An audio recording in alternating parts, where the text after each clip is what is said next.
Ustergoff is ready to go, 27-year-old. Of course, the mass start Olympic champion. He knows all about pressure, and it doesn't usually affect him. So he should be a hot favourite to win this one. But so many things happen in the relays. There'll be most of the crowd wanting Moravec to come through and claim the victory for the Czech Republic. Oh, this is great news for the Czech Republic. Well done, Schlesinger. Moravec, just to do his normal. He's skiing fast, he shoots well these days. Nice to see the takeover athlete just getting a bit of speed underway. It can be risky, but Svensson knows that it can save a lot of energy. I think the Czech Republic lost a couple of seconds there, and Norway start that last leg with 25 seconds to make up. And good work from Bjørntegard, the youngster, to come through and keep them in contention. Now, what is the gap between 3 and 4? Certainly has taken the wrong turning. I saw him looking left and right. That is unbelievable, unacceptable at his level. He should know where he's going. He'll probably say, why aren't the signposts in Ukrainian? Arrows usually tend to be universal. That's, how embarrassing is that? Not only has he lost time, he's lost 4 positions. He was ahead of this pack. Now Semenov has a lot of work to do to close in on this pack. Well, he'll have a tough talking to tonight, that's for sure. Yeah, what a shame. That's a real shame for the Ukrainian team. Now find themselves 1 minute and 11, and they could have been within a minute of the leading teams. Here we go for the local team, and it's a man who really came through and made his mark last year, Freddie Lindström. Is he going to start this season like he finished last year? With Ferry and Lindström, and of course Bergman, who claimed a bag of medals at the World Championships. The Swedish men have a very strong team indeed. I think Lindström, we saw him win, he's got 1 World Cup victory to his name. I think he's going to add another 3 to that, at least this winter. This winter? I do. It's when you've got that confidence, he's got that ability now. He knows he can win the races. He had 2 second places as well. Well, as we look at the standings at the moment, remember that's 3 legs completed, 1 to go here in Oestersund. Mike, what everyone wants to know is how many World Cups Bjørndalen is going to win this year. You know, last year's prediction wasn't too hot, to be honest. I can't remember. I said he'd win 1 last year, and he won 1. I think Bjørndalen will take 3 or 4 this season. It's a tall ask at 39-year-old, but I really believe he's going to be winning again. I'll give him 1. I'll give him 1. We write him off every year, and he always comes back to prove us wrong. Everyone hoping that he gets closer and closer to that 100 World Cup wins marker, but it's getting tougher and tougher with every season. Not just the age, it's the newcomers coming into the sport. Svensson was first, and now there's just a bag of them. And of course, if you want a World Cup win, you've got to beat Martin Fourcade, and he's been shooting very well. His skiing wasn't too good over in Gällivare. He'll be disappointed. He took part in the cross-country World Cup. What, some 1 minute 25 behind, 47th position. He will not be happy with that. Now, at the exchange, Russia had a 16-second lead over the Czech Republic and a 25-second lead over Norway. They're over a minute clear of Germany, so I don't think they're feeling that they're any threat. 16 seconds has grown to 16.4, nothing significant. I suspect Svensson has closed a little from 25 to 21.4. He set out on a mission. For a tall, strong athlete, he's got such a lovely, short, sharp tempo when it comes to the steep climbs, and then he relaxes very easily on the over the top of the hills, getting pushed but not overstressing himself. Now in the olden days, or when skating initially came in, it was all about long strides, long movements. Are you saying now it's all about short, sharp? It's about a very much faster cycle of energy rather than a big glide, as you say, but you had to stop all your other limbs moving. It was just a glide. Now you keep the cycle going.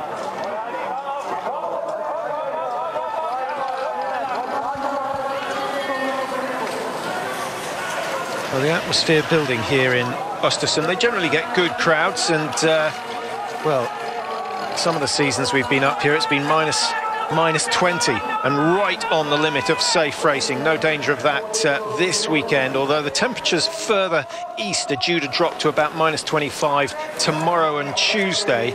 I think we might just get away with it, but maybe later on in the week we're going to see the thick gloves and thermal underwear. by the bucket load. Normally the thermal stand does very well just outside the stadium. The woolly socks. I seem to remember we had to get woolly socks last time we were here. Commentary booth with the big opening down by our feet for the cables. So Svensson draws up alongside Moravec, and he just resigns himself to tucking in behind. I think Moravec would have expected this with the name Svensson behind you and only a few seconds. In fact, surely Moravec will let him go past, actually. He's got to race his own race, hasn't he, at this stage, Mike? He doesn't want to get involved in a duel with Svensson coming in for the first shoot, because all it will mean is that he misses targets.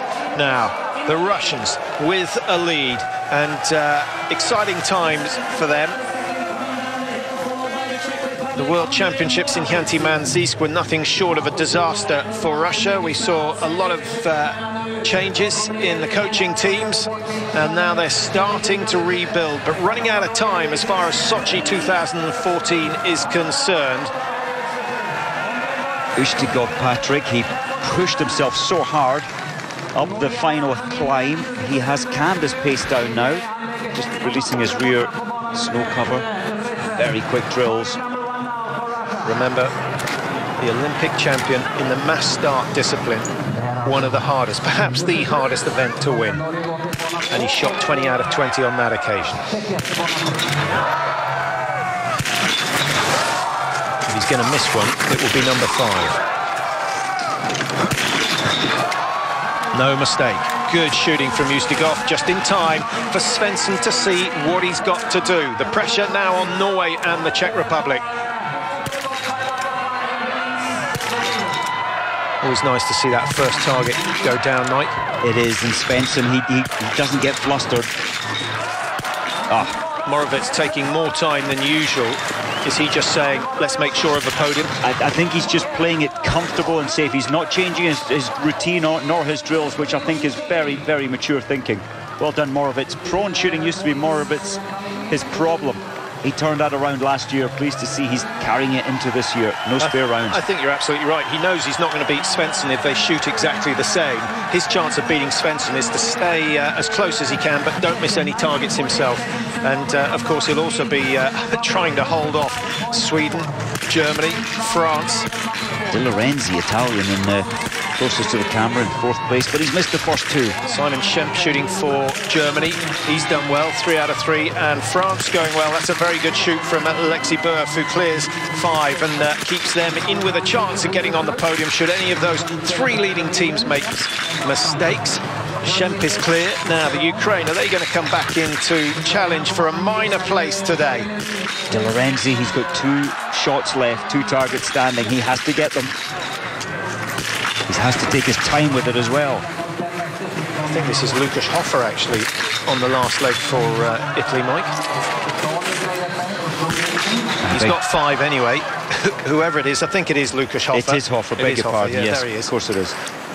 So Sweden, 2 more targets missed. I think they're just they've thrown caution to the wind. Freddie Lindstrom just trying to get a respectable result, but those 2 missed targets will cost another 20 seconds, and they're going to be at least 2 minutes behind at the start of the penultimate lap. I think Lindstrom, he had to put all the money on the table. He pulled back 11 seconds on that ski lap, which put him in an uncomfortable place for the shooting in the prone.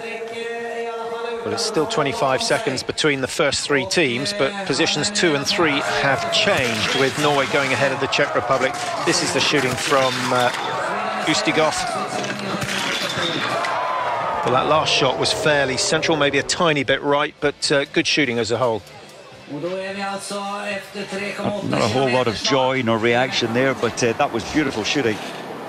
Fast, no pause whatsoever within the flow of the 5 shots. But how much harder is that final shoot than the last prone? It's hard to describe. He can't but think that this is a potential victory. First World Cup of the season, Olympic Games coming up next winter. The Russians have invested so much money in this year being successful for men and women in biathlon. Of course, we've got a pre-Olympic World Cup coming up this year. We've also got the World Championships, as we mentioned before, in Novo Mesto in the Czech Republic. So an exciting season. Now, 19 seconds, the margin initially. It's been cut by 6. Svensson working very, very hard on the uphill again. And Moravec was 25 seconds behind at the start of this final lap. Is Oestersund beginning to tire, or is he just deciding to ease up before the final shoot? I think it's more likely to be the latter, but he's got to be very, very careful, because if Svensson gets anywhere near him, Svensson is one of the best sprinters in the world of biathlon. It's crunch time in the first Biathlon World Cup of the season. Russia versus Norway versus the Czech Republic. And over the last couple of years, the minor teams have had a taste of glory. Slovenia it was down in Ruhpolding at the World Championships, claiming the silver medal. This time it is the Czech Republic, and they deserve it, Mike. Particularly Moravec and Schlesinger, who've been around for many, many years. But take nothing away from Vitkova and Sokolova, who took the first 2 legs. They've done exceptionally well. They have, and I think the coaching staff with Andre Rybar, with the men's team, the Czech men's team, he's a very young coach, but a very level head, very good thinking on the structure that he's put together. And he works hard to just keep the team in a very positive mode. And they absolutely respect him. Well, you mentioned Belarus being coached now by Raphael Faure. Can we find out how they're getting on? Belarus, they're down in 12th at the moment, 2:45 behind, and well, they've been on the penalty loop one time. So they've done 1 penalty loop. The best shooting score so far, well, Russia have missed 6, Norway have missed 8, no penalty loops, 7 for the Czech Republic, and at one stage Sweden were the best, but they've gone and missed another 2, so they're on 7 now. 5 out of 5. For almost certain victory, but you can never be quite sure with Svensson chasing you. If he finishes before Svensson gets his first, that makes it that much harder for Svensson of Norway. This has to be quick. It's over.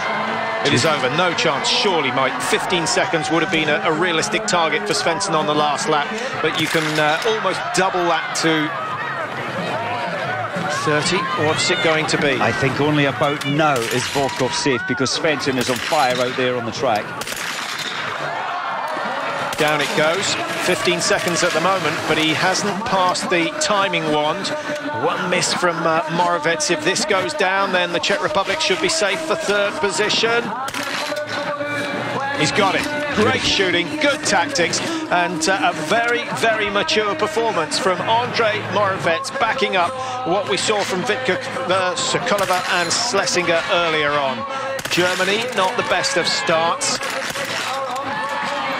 Now we need the Germans to come back into it. We gave them a hard time when they dominated every race, but now we want them just to raise their level a little bit, and that is exactly what Simon Schemp has done. That is good shooting, perhaps the best of the last round, apart, of course, from Oestersund. Always difficult to lead and shoot 5. It is, and Booth, that was a mature performance there, and well, maybe they're securing themselves a slot in the team, Beatrix and Booth. Yeah.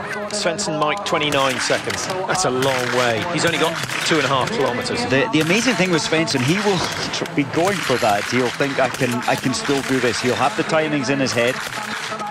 Well, he's got to close it to something like 6 or 7 seconds by the top of the big climb. If he was chasing Bjorndalen, you might suspect he'd go for it. But Oestersund, he's on pretty good form. That's a big, big ask. Moravec at 42 seconds behind is not going to improve on 3rd, but he's got a 21-second advantage over Germany and Simon Schemp, so I think he should be able to hold on to 3rd position. Further down the order, Sweden, the host nation, they've missed another target, so they end up with 8 misses in all. That's not a bad performance out of